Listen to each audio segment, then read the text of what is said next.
Welcome. I'm Marie Harvey. I'm the Associate Dean here in the College of Public Health and Human Sciences at Oregon State. And I'm pleased that so many of you have joined and are joining this seminar today. Sunil Khanna, who is the Robert and Sarah Rothschild Endowed Chair in Global Health, and he's also a professor in our Global Health program and a medical anthropologist, will be introducing our speaker today, and he will be moderating this session. And he will also give you some guidance and talk about the format of the seminar. So please join me in welcoming Dr. Sunil Khanna. Thank you, Dr. Harvey, and good afternoon, everyone. It is my pleasure to introduce Dr. Emily Yates-Doerr, our speaker for today. Emily is an assistant professor in the School of Language, Culture, and Society in the College of Liberal Arts here at Oregon State University. Emily is a fellow medical anthropologist with expertise in the linkages between health, food, and social inequality. She received her Ph.D. in anthropology from NYU and a master's in Latin American studies from Stanford University. Emily's presentation today focuses on how the language used in health policy can impact people's everyday lives.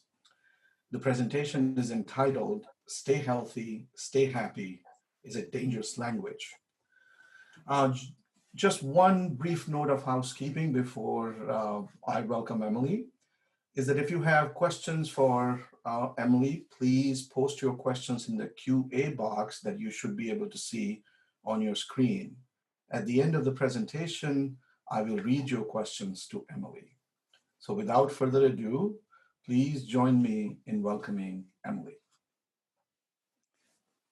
Thank you so much. Thanks to Dr. Harvey for inviting me to speak today, and for everyone from the College of Public Health and Human Sciences for coordinating the talk and making it possible. I'm presenting from a column. I'm going to present about a column that I wrote that was published with Miss Magazine on April 4th. And here I owe a shout out to Susan Shaw and Women and Gender Studies for introducing me to the Miss Magazine editorial team. And I mentioned the date because although April 4th is only 6 weeks ago, given that we're living now in pandemic time, a lot has happened since. And so I'll use some of the time of this talk to update us on changes that have happened since I wrote this column, and also reflect on and where to go from here. I'm going to start out by simply reading the column. It's 800 words, it's not long, and that way we can start off on the same page. Then I'm going to do a deep dive into each of the paragraphs, and I'll finally conclude with suggestions about what's next. So the column,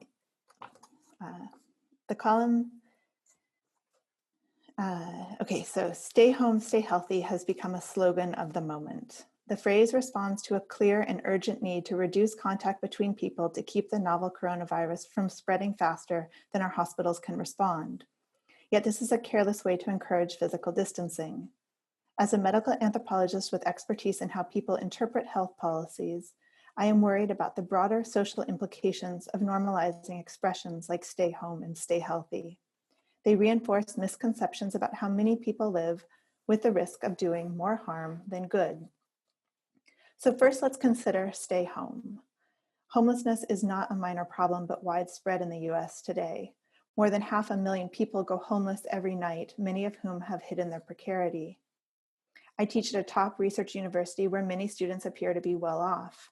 Yet because an estimated 14 to 18% of US college students experience homelessness, I always start out my courses with tours to our College Human Resource Center, which offers homeless students showers, laundry facilities, and food.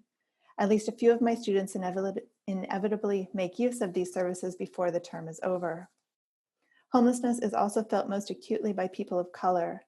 This disparity matters for the current crisis because of how the pandemics spread racism in addition to viral illness. Escalating reports of coronavirus-related hate crimes make it especially critical to use illness prevention terminology that doesn't exacerbate existing racial inequalities. Even people who are not homeless might feel very confused about where they belong right now. LGBTQ+ students who have recently come out may be hesitant to return to residences where they have to closet themselves. Spikes in domestic violence under quarantine are also making home a rather unsafe and not a protective place for many. And the message "stay home" might ring very differently for women who have had to fight to leave the home than it will for men. We must use language when addressing COVID-19 that recognizes these domestic uncertainties and historic inequalities. This brings me to stay healthy. While this may sound innocuous, it places the burden of health on individual behavior, deflecting attention away from broad structural forces that shape access to illness prevention protections like job and income security. Given that COVID-19 has emerged from systemic underfunding of public health infrastructure, this message of personal responsibility is the exact wrong message to send at this time. We must also find ways to wish each other well that acknowledge how many of us were not healthy before the virus began to circulate. In 2019, 56% of college-age students in the United States reported feeling hopeless, with 13% contemplating suicide, according to a study released by the American College Health Association. Many students come to my office crying because they are overwhelmed and anxious, and this was well before COVID-19 entered the picture. Collectively, our mental health is about to be extremely challenged.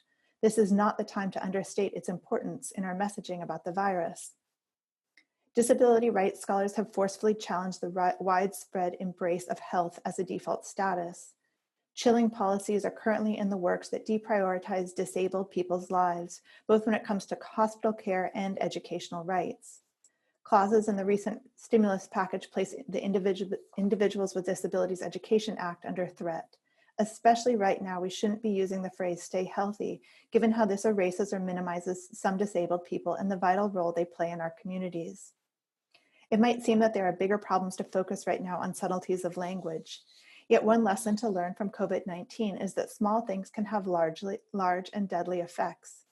We must absolutely be careful to limit physical interactions with others, doing everything we can to flatten the curve of viral transmission as best we can. We must, at the same time, be careful about how the casual language of "stay home, stay healthy" overlooks the realities of many people's lives. It is precisely because this virus is deadly that it is crucial to consider how this message devalues the minoritized and vulnerable communities that it claims to protect.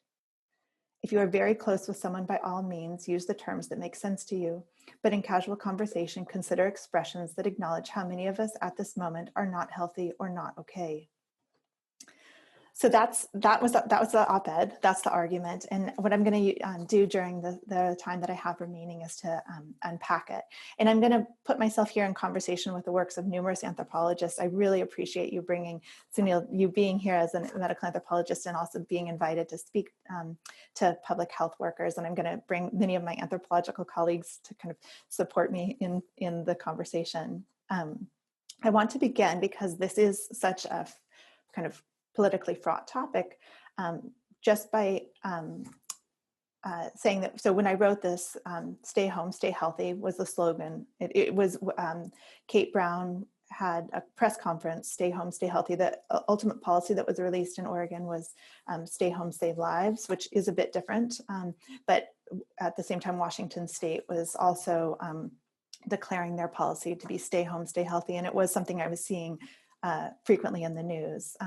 So it's really, this op-ed and what I'll talk about today is really geared towards stay home, stay healthy, though we can talk a little bit about the differences in stay home, save lives, and some of the similar trouble that has, or ways that it also does something slightly different. But this, the op-ed and this talk has emerged out of kind of these press conferences and the messaging around stay home and stay healthy. I was seeing it a lot. So not just here in Oregon and in Washington, but kind of you see it, the similar messages echoed in other state governance policies.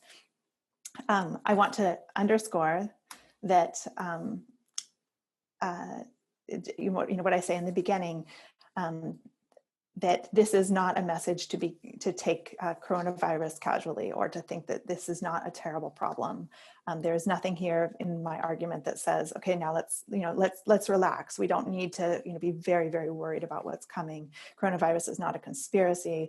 We have to be really, really careful thinking about the are not factors and trying to keep are not factors low. So what I'm going to talk about isn't in any way to kind of take away from the importance of thinking about the illness, but as I said in the column, it's precisely because it's important that I think we need to be really careful about our language.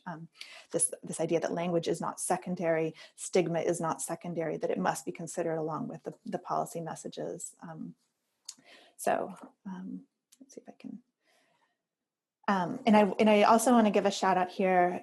Kenny Mays in my department, in the very early days that we were discussing this, institutionally circulated UNICEF social stigma guidelines that UNICEF has as a handbook on social stigma associated with COVID. And what they say there is that evidence clearly shows that stigma and fear around communicable disease hampers responses. And so that's kind of where a lot of my concern and talk. The reason for putting this talk together, where that comes from. It's a downloadable pamphlet, and I'm going to refer back to it again, but just kind of wanted to flag, the importance here of thinking about social stigma. So my expertise, it's, when you write an op-ed, you began with sharing what your expertise is. And so thank you for the generous introduction, Sunil. I'm trained as a medical anthropologist, and my work has been not in pandemic illnesses, it's been with obesity prevention programs.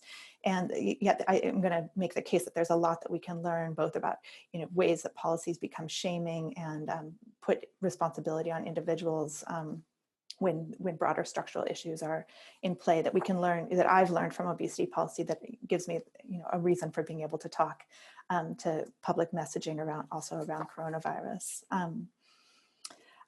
So I've worked now for 2 decades in Guatemala. The book that I wrote, The Weight of Obesity, it was based on the study of the circulation of public health messaging about obesity. And so the book starts with a discussion of the war metaphors that are used. We're in this war on fat, which becomes a really dangerous way to talk about people's bodies and people's health. And we'll see, I don't touch on that in the op-ed, but I'll get to that a bit in the talk about what it does to use kind of war metaphors to talk about caring for people's health. But mainly here, is to think about the messaging of personal responsibility. So in obesity discourse, you must eat healthy foods, you must exercise. Does a lot of work to take attention away from all the broad structural inequalities that shape metabolic illness and related diabetes and hypertension and the related illnesses that people suffer from. So I have this article that I was going to draw on here about translational competency. All these are open access, so you can just Google the titles and that will take you to the article. So the idea of translational competency is it becomes extremely important to follow public health messaging into how it shapes people's lives. And that's more or less the method that I used in my field work, to follow obesity, to think, here's advice that's being given, and how do patients take it up when patients are not, in the word often used by medical workers is when they're not complying, then what would happen? And what I saw was that often health professionals would complain about patient compliance, and they wouldn't interrogate the failures of their own advice. And so, there's this in public health or in medicine, there's this idea of translational medicine that asks how to take expert knowledge from the bench to the bedside. And the push here for translational competency is to think not just about expert knowledge, but also about communication strategies. So what happens when messages are created and then brought into people's lives, and then how to if they begin to not have the intended effect, how do then the health professionals kind of remake their own messaging. And so in some ways, this idea of translational competency is a sort of methodological injunction to let's stay and see what happens with the messages that we send, that we kind of public health experts or we scientists kind of send out into the world, that there is in some ways a responsibility to think about the messaging as a part of the project of public health. So in obesity work, I would see very often the emphasis being placed on individual and personal responsibility, and that I think contributed to a lot of the failure of obesity policies to kind of have the effects that public health workers wanted them to have. And so that informs a lot of where the kind of ideas behind this talk come from. So I'm going to try to go to the next slide here. Okay, so in the op-ed, first let's consider stay home. And, I think that at this moment, to have a policy that's shaped on stay home when homelessness is so widespread and when when homeless populations are so vulnerable, it's a kind of, it's an irresponsible messaging. And we can think about alternatives to this, but I just wanted to flag that that when we have the message "stay home," there are a lot many, as I say, 500,000 homeless people who are at risk then of not being included in this messaging, and so these are just some since I published the column, some of the headlines there about coronavirus vulnerability and who was seen to be kind of at risk, and then who is impacted by it.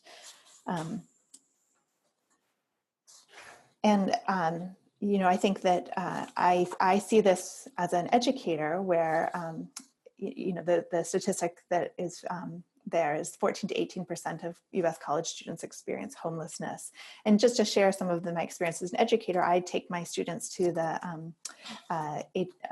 College and Human Resource Center because I teach I'll talk about this in a moment, but I teach at Oregon State that we have a food and culture and social justice program. And so I teach courses on food, and I start off my courses often with a trip to the Oregon State Food Pantry. And it's a great place. I'm going to tell you about it in a little bit, but they offer food aid and food assistance and textbook lending, and they've really tried to make to think about food security as a much more kind of holistic and trying to integrate it with other aspects of precarity that students face. But a lot, I really want to underscore that a lot of our students are really struggling. And so when I heard this messaging of kind of stay home, was thinking about, well, many of my students, I take them to this center and they have no idea that this exists. And then they make use of its resources by the time class is over. And so, just if I think, I'm faculty, but how many people who seem to be well off actually, are in Oregon and in the United States more generally are not well off, that stay home would be, a really obvious thing for them. And the other message pandemic spread racism in addition to viral illness, and there's escalating coronavirus hate crimes. And we've really seen since this was published on April 4th, the disparity has become so much more obvious than even, it was when I published this, and who is being hurt by coronavirus. And, I think it's in some ways the lack of good data on race and ethnicity even speaks to the problem that we're not even able to track this. But what is being tracked is showing that people of color, Black, African Americans, Latinos, Hispanic, here in Oregon, Indigenous farm workers,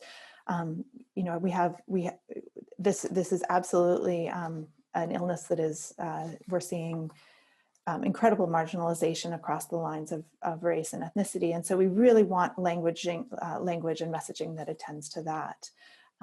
So we have the UN Secretary General talking about the incredible tsunami of hate and xenophobia and scapegoating and scaremongering that's happening, even at the same time that people of color are most hurt by the illness.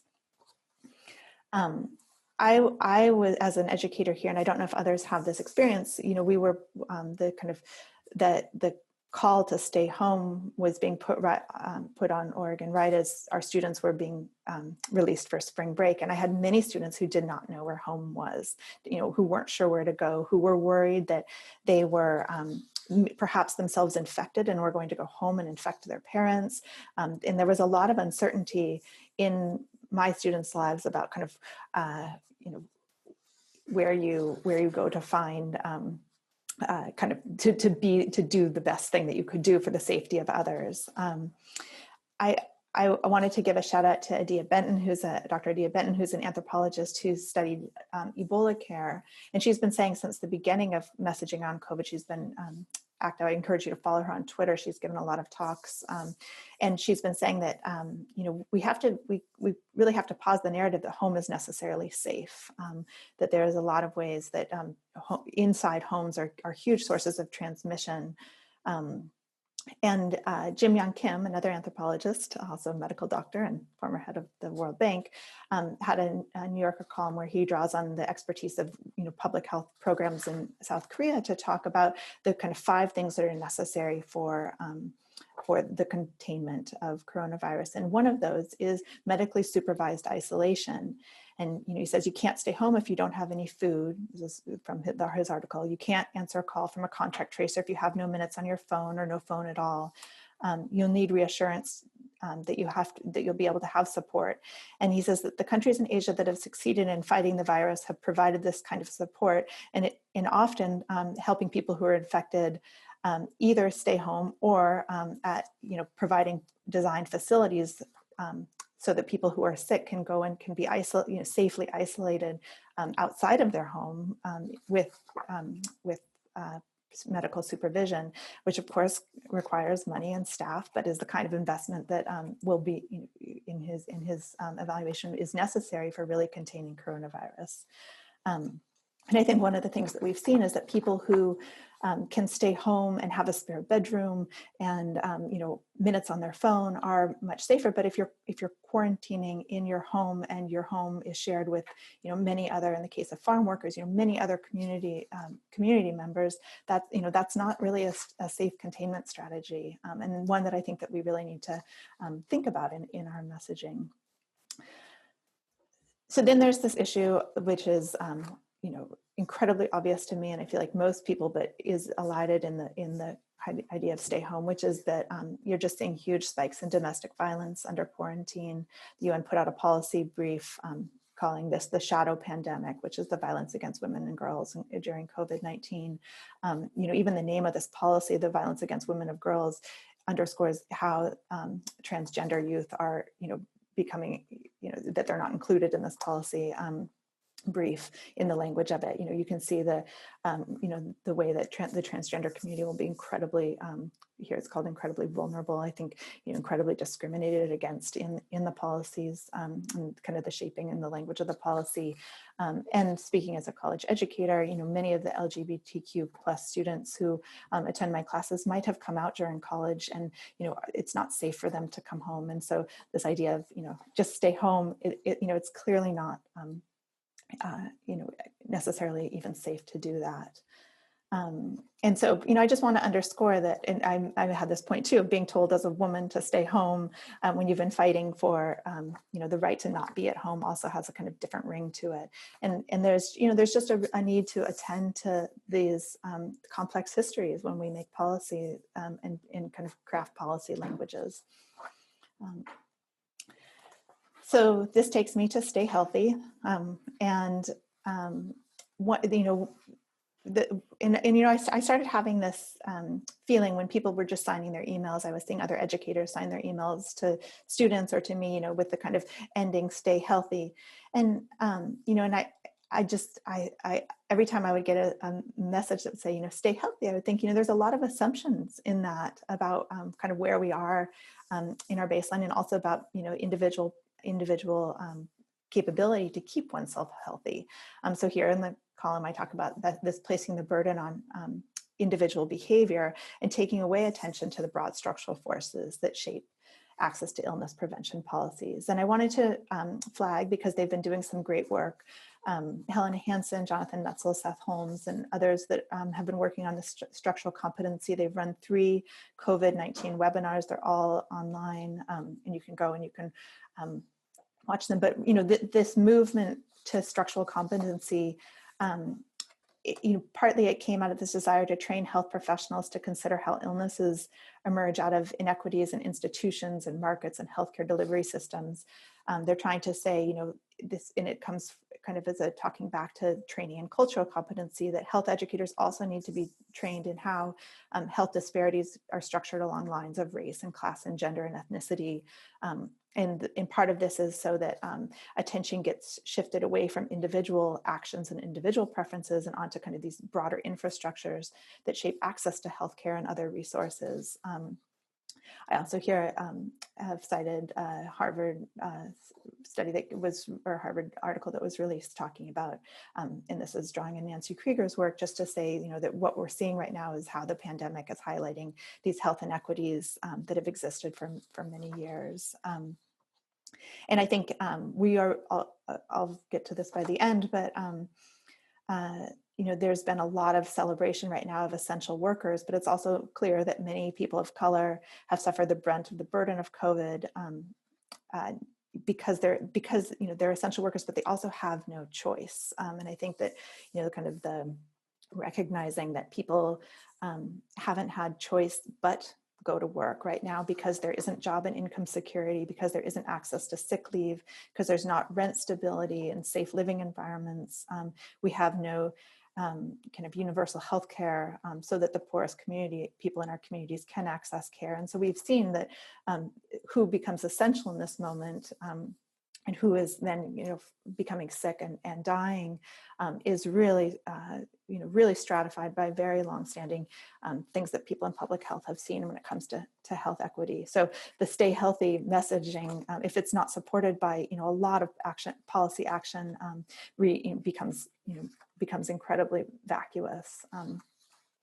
And so I wanted to draw attention. So this won't come out until September of 2020, but I've co-edited with Alicia Galvez and Megan Carney a special issue. It's called Chronic Disaster, Reimagining Non-Communicable Chronic Disease that will come out as a Vital Topics forum in American Anthropologist.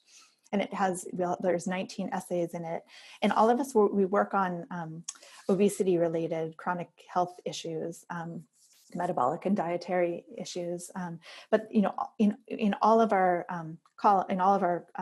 contributions to this special topics series, you know, all of us are saying, listen, you know, for you know, decades now, the public health messaging around dietary illness has been one of kind of emphasizing personal responsibility. And, you know, it becomes really harmful messaging. It absolutely doesn't work. And it also elides all the ways that, you know, people, you know, metabolic and dietary health, which, you know, this kind of questions of chronic health, the way that chronic illness is going to dovetail with coronavirus is, you know, becoming more obvious every day as we start to see, you know, the kind of you know, co-effects of tuberculosis and coronavirus and all of the different ways that, you know, the kind of long-standing chronic health illnesses that have been stratified by social inequalities are going to be exacerbated here. You know, it's not, you know, if you've drawn any social science work, you will know that this is just not the time to be sending messages of personal responsibility, you know, in the treatment of illnesses that kind of have long, deep histories. Anyway, a shout out to this special issue, and also just to say that, you know, it really struck me that, you know, kind of Stay Healthy does a lot of work to ignore the ways that health is a collective and, you know, very deeply entrenched in our social systems and social structures. So also a note here to mental health. And on February 24th, the OSU Barometer published an op-ed from a student who was told that, you know, when their grandmother died and they were, you know, having difficulty, they needed to wait 4 weeks to see a counselor. And, you know, they decided that, you know, in the op-ed, they said that they won't, you know, they decided that that was just too long to have to wait. And, you know, I just wanted to echo this because I see this from my students all the time, that they come to my office and they come crying. I always keep boxes of tissues on my desk. I have at least 2 in my office at any given time because my office hours are full of students who are incredibly anxious and stressed and under, you know, a tremendous amount of burden. And I just think that we really need to not minimize that or overlook that in the way that we talk about the illness. So as I say, you know, collectively our mental health is about to be extremely challenged, and this isn't a time to understate its importance in our messaging about the virus. So I wanted to here flag work that's been done by Craig Morgan and Nicholas Rose. They have a column about mental health in the time of coronavirus. And there's a lot of work on this, but I just would draw attention to their piece because it makes clear that it's important to talk about mental health, but also to frame mental health within broader social structures so that we understand mental health as iterative with social health. And when we talk about stress, stress is so stratified by those who experience, have the fewest resources. And so, we really need to think about this not just as a kind of issue of personal, again, mental health. It can easily become, your own individual psyche that needs treatment, but we need to think about how these things are really shaped by, of course, in some ways I'm preaching to the choir here, talking to an audience of public health professionals, but really thinking about mental health as situated within kind of broader social supports and social messaging around that. So the other thing that I drew attention to in the column was thinking about disability at this moment and disability rights and kind of the threat against disabled people in our communities. When you say stay healthy, it implies that there's health to begin with. And for many, this isn't the case for all disabled people, but for many disabled people, health is a kind of is not the goal. There's other goals, but kind of health isn't one of them. And kind of normalizing health as the default status of people in our community when it might not be, is really worrisome at this moment that that the disabled community is already experiencing so much pressure of erasure and kind of fears around whose lives will be valued right now. This is just from yesterday, but I wanted to draw attention. Somatosphere, it's a medical anthropology blog. I'm one of the editors there, and it's been running a great series about of collections of pieces by anthropologists, pretty much one a day or more come out. And this one is by Eliza Williamson, reflecting from her work with people recovering or living in the aftermath of the Zika virus in Brazil, talking about she notes that for families with disabled children, lockdowns mean that vital therapeutic activities from occupational therapy sessions to equine and hydrotherapy, they've been put on hold. Parents of children whose survival and well-being depend on regular therapy sessions and clinical visits are seeing drastic changes in behavior and well-being. And so, right now, I think people in the disability studies community are really experiencing, a tremendous amount of pressure having their social supports and social services cut as people are being asked to stay home. And so, again, coming up with policy and language that doesn't erase their presence in our communities is vitally important. I was just going to give one other example. This is from a former colleague, Rebecca Ibanez-Martin, who writes about a condition in Spain. So it's Spain where the lockdowns are extremely severe. She gives the example of a woman with an autistic son who gets a permit that allows her to leave her house, but she is so shamed and so stigmatized, taking a walk outside because the message is stay home, even though she has the ability to leave her house. She is shamed from doing so. And again, I think one of the things that I've learned from studying obesity is that, shame is a really, it's really not a great tactic for public health messaging. I think that we need to take very seriously how, when we kind of imbue shame in our messages, when shame becomes a piece of them, the kind of, other effects that might have. And so, Rebecca gives this, very poignant story of a woman who, this idea that everybody can stay home, it impacted her and her son. So let's see, where are we here? So, also drawing attention to how clauses in the recent stimulus package place the Individuals with Disabilities Act under threat. And so from the New York Times from April 2nd, when my piece was published, DeVos waives waivers for special education, parents are worried.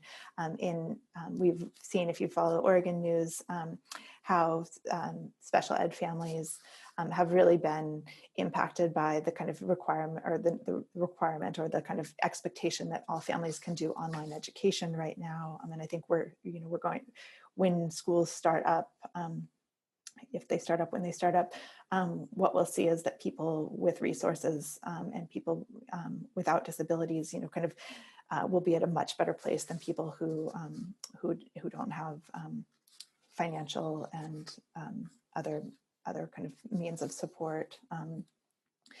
So just to draw attention to these stratifications that I think will be really dangerous for our society at large. So. So I said I was going to return to this UNICEF document on stigma, and I just want to, one of the here, it might seem like there's bigger problems to focus on than subtleties of language, but one of the lessons to learn from COVID is that small things can have large and deadly effects. And really, if you listen to communication scholars and experts on this, words really matter. So language isn't, just cannot be an afterthought. It really has to be central. Incredible care for our language and care for it as it changes and as it, it becomes. This isn't asking for perfection, but asking when things are not working, then kind of revising them, and kind of really staying with the challenges that kind of having effective policy presents. So the UNICEF document says, how we communicate about COVID-19 is critical in supporting people to take effective action to help combat the disease, to avoid fueling fear and stigma. An environment needs to be created in which the disease and its impact can be discussed and addressed openly, honestly, and effectively. This idea that words matter, which I just said, but it really. It's just so critical. And I wanted to make kind of this double point that we have to address both the way that words can have, stigmatizing effects. So that's, on individuals, that's one thing that we really need to be careful about. And then kind of the second thing is that, our words direct us to think about individuals when we maybe need to really be thinking about broader structures. And so, hopefully we can take this up a bit in Q&A, but, what is it to create policies that don't just target individual behavior, but target, kind of broader structural change that hopefully we can see is really necessary right now. I wanted to give a shout out to a student of mine. He's about to graduate in just a couple weeks. He'll be one of the people that doesn't get to walk, but will still have his defense. He's a graduate student, Argenis Hurtado Moreno, who has a really lovely piece on El Virus, a contagion of racism and how networks of care can stop it. And he's a documented student, and he writes about people in the DACA community, how it's just not possible right now for many people to sever their social connections because, precarious lives and vulnerable lives, really depend upon sociality to maintain themselves as kind of, to survive. And he has a very nice piece of another former student of mine, Laura Bennett, who works with Oregon farm workers. She graduated last year, but took this picture just a few weeks ago that Argenis uses in his essay, and these are Oregon farm workers who are out there continuing to work among the coronavirus pandemic, where it's the kind of the privilege to sever sociality is one that they don't have. So sociality and social connections are really necessary for kind of sustaining and keeping them, allowing them to survive. So what we've seen from the time that I published this is, Latino enclaves hit punishingly hard by coronavirus in Oregon. New data show, even this issue of like where the data is or where it's, where we can't even get data on this, but coronavirus flare in Woodburn, center of Oregon's farm worker population. And noticing that, really at this point that I've now made many times so far, but that the minoritized and vulnerable communities are really, really hurt by this. And we really need kind of policy language that can reflect that. I'm giving a shout out to another piece that I wrote. This is The Cruelty of War, Repairing COVID-19 Through Healing and Care. And one of the things that I draw attention to in this piece is that, kind of at this moment that people around the US were being asked to kind of shelter in place or stay at home to flatten the curve. I work in Guatemala and was watching as Guatemalans were being deported and were arriving to Guatemala and testing positive for coronavirus, having just been flown in planes that were full of people. People with coronavirus were being, this is March 27th, and so this has only gotten worse, but March 27th, 165 Guatemalans were deported. And then, on that plane ride, 2 people in that packed plane were tested positive for coronavirus, some of the first cases in Guatemala. And so, I think kind of at a moment that we're saying, political leaders are saying stay home, and also deporting people to other countries where coronavirus is not the threat at that time, wasn't as prevalent as it was here. I think that really, paying attention to those, how our languages hide those really horrible inequalities is something that we as health experts have a responsibility to do. So hopefully in the Q&A, we'll be able to talk a bit about sort of what to do. UNICEF gives some great advice. They've got, good ideas there for do's and don'ts, although even these, I think we could kind of think about and adjust and, attenuate based on, whether your state is one that is open or closed. If you don't know it, coronavirus, the name, it was chosen to avoid stigmatization. So CO is corona, V virus, D disease, COVID-19 emerged in 2019. So, talking about it as coronavirus, COVID-19, is kind of one thing to do, but they also have ideas that, and this I think we can maybe perhaps discuss, but one of the pieces of advice given by UNICEF is not to dwell in messages of threat, and to really kind of think about how to work together and to kind of keep solidarity, and kind of how to cultivate solidarity. So I mentioned at the start that, the message that was chosen is stay home, save lives. And I think that that's a step better than stay home, stay healthy, because it focuses not on, individual health, but on kind of what you are able to do for other people, which is, going to be extraordinarily important for recovery from getting, I don't even know that we're ready to talk about recovery, getting through and then recovery from coronavirus. But I think, it also has in it the problem of stay home. So, I think that in some ways it's a kind of open question, the sort of messaging that we want, but certainly, and I'll just end on this and then open it up to question and answer. I think, one of the things we need to think about is messaging that isn't about individual behavioral change, but about how do we target to build stronger public health systems right now? How do we have things like, kind of what messaging will inspire things like universal health care? What messaging will inspire things like, housing stability, educational relief, debt relief, free for your education, and other kinds of things. So I think alongside the question of, how do we keep people, how do we flatten the curve? I think we need to be having that question, and alongside that question is, and how do we, as we flatten the curve, since it's now been, months that I've been in my home, and still haven't seen, the proliferation of testing and contact tracing and, and other things that would really make the kind of personal responsibility sort of be offset by the fact that there's also broad structural supports that are happening. Anyway, I think when we think about messaging, we also have to think about messaging that isn't targeting individual behavior, but also kind of helping to build solidarity for broader structural change. So I will pause there and take question and answers. Thank you for your attention. Thank you, Emily. I am monitoring the Q&A box, and so far we haven't had any questions, but I have a question for you.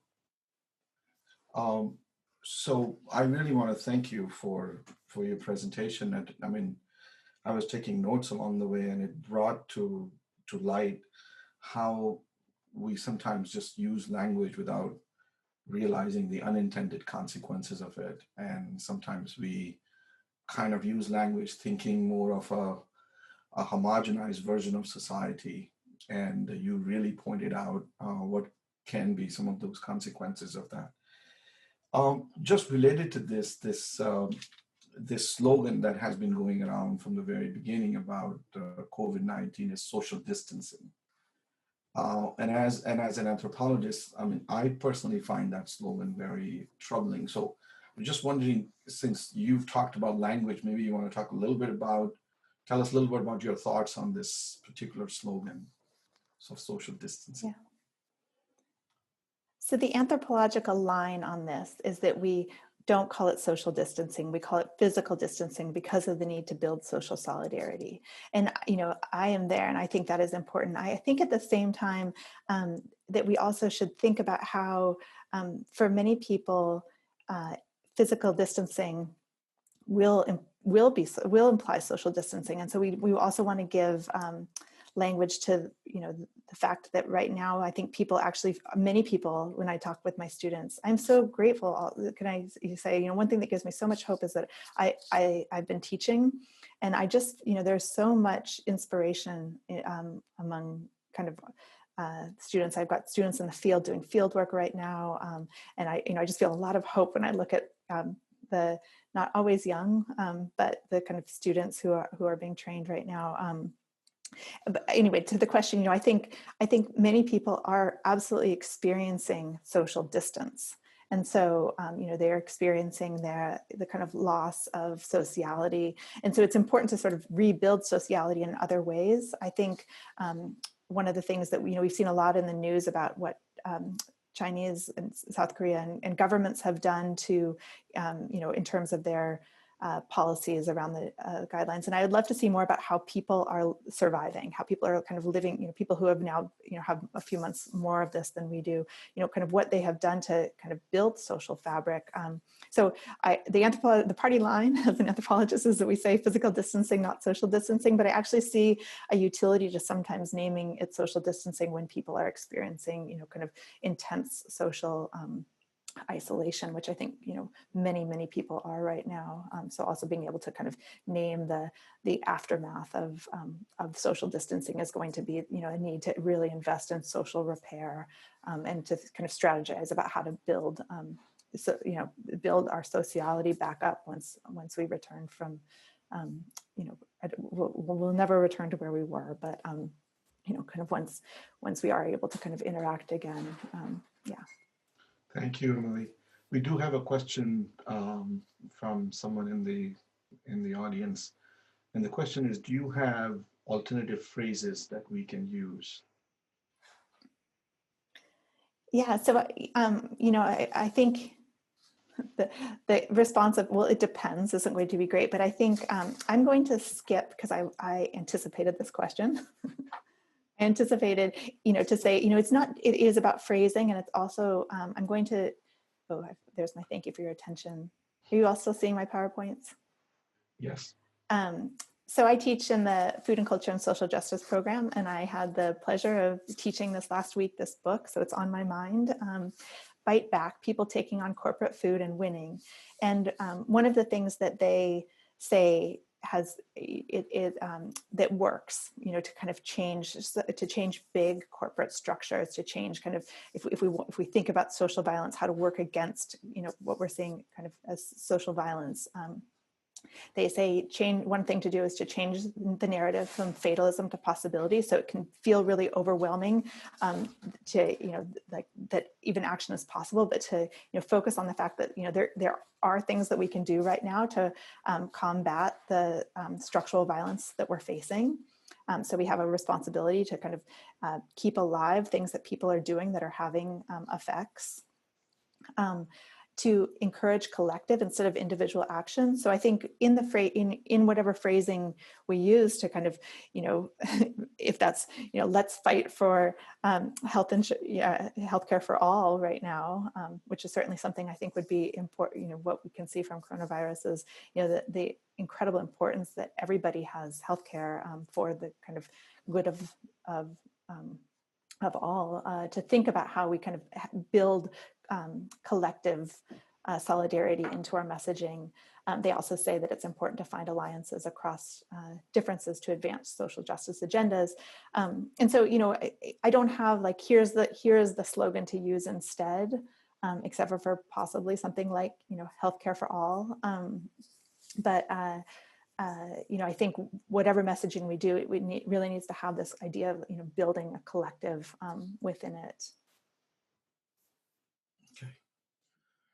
Thank you. So we don't have any more questions. We do have a comment from Sarah, and she says, fantastic talk. Thanks, Sarah. That's good. Since we don't have any more questions coming, I really want to take this opportunity, Emily, to thank you for giving an excellent, thought-provoking talk about the impact of language. And I certainly learned a lot from this. Thank you very much. Thanks again for inviting me. I appreciate it. Thank you. It's the second time I've said this, but I'm really honored and impressed by my colleagues here that you were willing to bring an anthropologist in, and Sunil, of course, you are an anthropologist. So I actually think in this moment that we need to be working. So the third point that they have, find alliances across difference to kind of think about social justice agendas right now. The way in which anthropologists have kind of been trained to think in terms of social, thinking across, different fields to, kind of wake up to connections between them. And there's a lot of space for alliance right now with public health, and the need to kind of strengthen and build public health systems that really, can provide care for all. So I'm excited to have been invited, and very, very grateful for your attention.